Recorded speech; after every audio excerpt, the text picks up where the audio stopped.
Hello friends, कैसे हैं आप सभी लोग। उम्मीद करते हैं कि बहुत ही अच्छे से होंगे। दोस्तों, आज की वीडियो मोगरा प्लांट के ऊपर इनकी देखभाल किस तरह से करें कि इनकी ग्रोथ बहुत ही बढ़िया हो, इनमें ढेर सारे फूल आए, घने हों।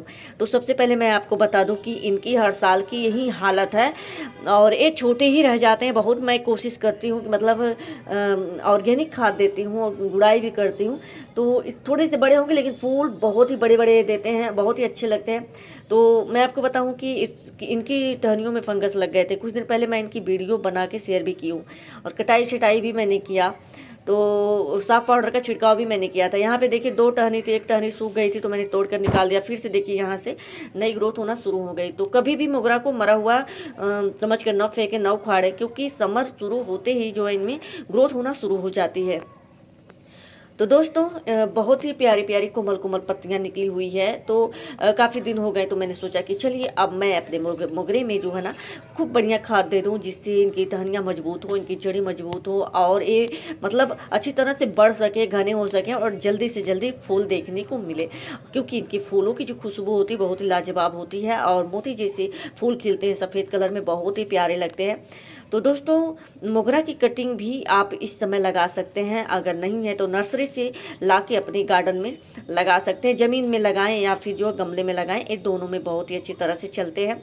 परमानेंट है, लेकिन सर्दी में इनकी ग्रोथ रुक जाती है। तो दोस्तों, ढेर सारी घास लगी थी तो मैंने सारी घासों को निकाल दिया है। अब बारी है इनकी मिट्टी की गुड़ाई करना।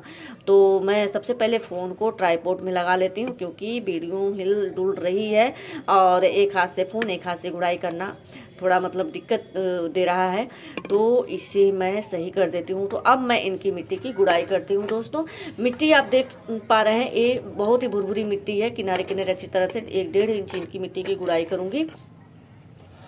तो दोस्तों, मिट्टी को चेक करके ही पानी देना। जैसे कि आप मिट्टी देख रहे हैं ना, ऐसे ही नमी बराबर होनी चाहिए, तब आप इसमें खाद दे सकते हैं, पानी दे सकते हैं।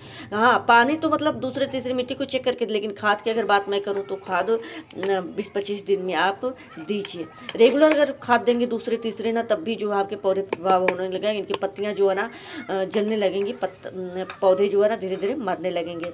इसलिए खाद को भी एक समय होता है मतलब कब हमको देना है। तो दोस्तों, इनकी गुड़ाई मैंने कर लिया है और अब मैं खाद की बात करती हूँ कि कौन सी खाद मैं इनमें दूंगी। तो देखिए दोस्तों, ये है आलू का छिलका।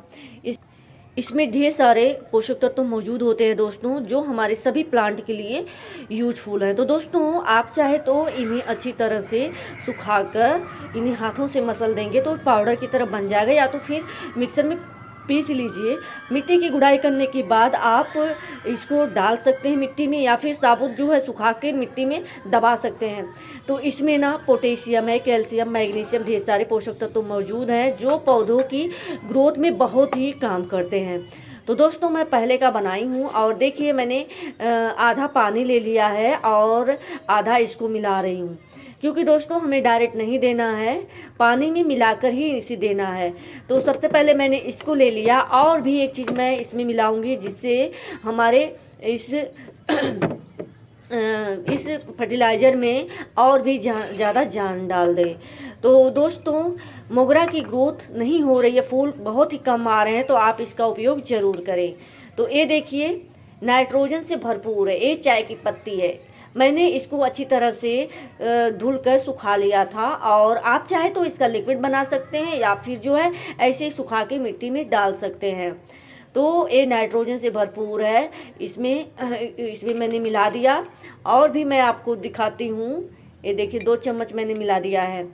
तो दोस्तों, आप चाहे तो इसकी जगह पे वर्मी कंपोस्ट या गोबर की सड़ी हुई पुरानी खाद को भी अच्छी तरह से मिला के दे सकते हैं।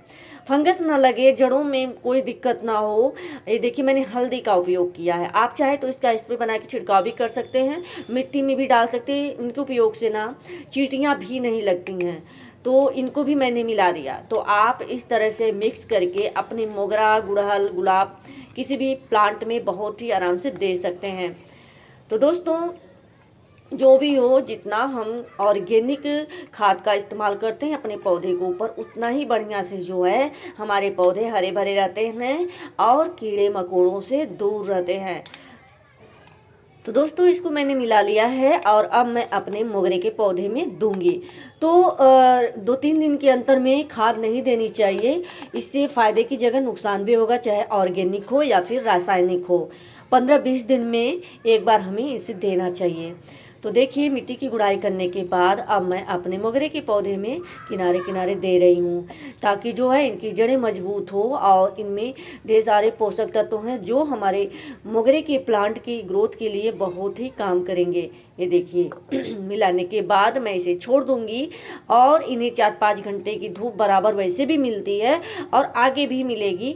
और मैं सोच रही हूँ ना कि ये धीरे धीरे बढ़ जाएं, क्योंकि जब ये बहुत ही छोटे रहते हैं, कोशिश बहुत रहती है, लेकिन फूल इनमें भर भर के आते हैं, काफ़ी बड़े बड़े खिलते हैं। तो इनकी ग्रोथ मतलब ऐसे ही ऑर्गेनिक खाद आप देते रहिए और आपकी मोगरे की, गुड़हल की, गुलाब की ग्रोथ बराबर होती रहेगी। तो फिलहाल मेरी कोशिश यही है कि मेरा छोटा सा मोगरा जो है काफ़ी बड़ा हो, घना हो। और हाँ, अगर फ्लावरिंग होती है दोस्तों तो फूल सूख जाते हैं तो उसे कट कर देना चाहिए। ये देखिए उस दिन जो है बिल्कुल बेकार से हो गए थे, फिर से नई ग्रोथ होने लगी, क्योंकि ये समर में बहुत ही अच्छी तरह से हरे भरे रहते हैं और फूल देते रहते हैं।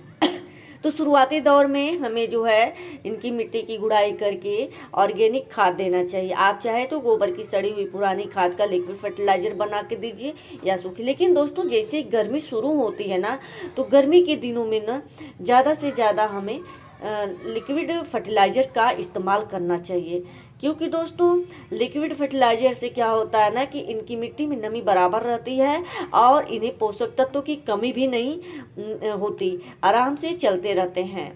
तो दोस्तों इस तरह से मैंने भी लिक्विड फर्टिलाइज़र बनाया आलू के छिलके का, और आप भी बिल्कुल आराम से बना सकते हैं। आलू का छिलका इधर उधर फेंकने से अच्छा है कि आप अपने पौधों में इस्तेमाल करिए। तो दोस्तों बाज़ार से जो है खाद न लाकर हम अपने किचन से निकले हुए आलू के छिलके, प्याज के छिलके, लहसुन के छिलके, फल के छिलके, जो भी हो, किचन से निकले हुए छिलकों को जो है न फेंक कर हम अपने अगर गार्डन में अपने पौधों के ऊपर यूज करते हैं ना, तो इनकी ग्रोथ बहुत ही अच्छी से होती है और हमारे पौधे लंबे टाइम तक चलते हैं, मरते नहीं हैं। तो दोस्तों इस तरह से देखिए मैंने आलू के छिलके का उपयोग किया, और इसका जो खाद है ना, लिक्विड फर्टिलाइज़र बनाना बहुत ही आसान है। आप इनके छिलके को 1 लीटर 2 लीटर अपने मन हिसाब से जो है पानी लीजिए, उसमें डाल दीजिए, 2-3 दिन में बनकर तैयार हो जाएगा। आप उसमें जैसे मैंने चाय की पत्ती मिलाया, आप उसमें वर्मी कंपोस्ट, गोबर की खाद मिला सकते हैं। तो दोस्तों इस तरह से जो है खाद बनाइए, अपने पौधों में दीजिए और ढेर सारे फूल पाइए। ग्रोथ अभी तो देखिए इस तरह से हुई है और आगे उम्मीद है कि हमारे मोगरे की ग्रोथ बहुत ही अच्छी होगी, अगर समय समय से इन्हें ऑर्गेनिक खाद है, धूप है, पानी है मिलता रहा तो। वैसे कोशिश सबकी रहती है। तो फिर मिलते हैं नेक्स्ट वीडियो में, इजाज़त दीजिए, धन्यवाद।